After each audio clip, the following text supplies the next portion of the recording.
How's it going? This is a Sage Intacct versus NetSuite, which is the best ERP for your business. Now, if you go ahead and look at all of the overviews or products that they have to give, both of them are pretty good ERPs. But if you look at Sage Intacct, it is a lot more financial sided than NetSuite.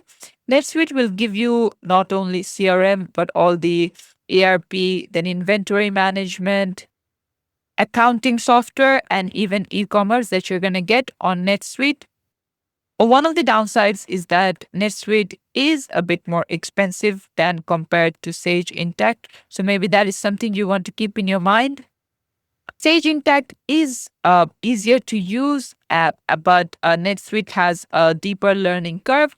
But Sage Intacct is a bit more expensive than other financial softwares like QuickBooks. So in that case, it tells you that Sage Intacct is not quite for small businesses.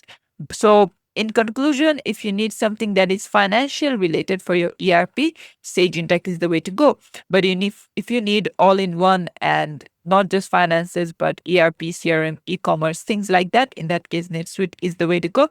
And this is it for the video. Thanks for watching. Please leave a like and subscribe for more tutorials like this, and I'll see you guys in the next one.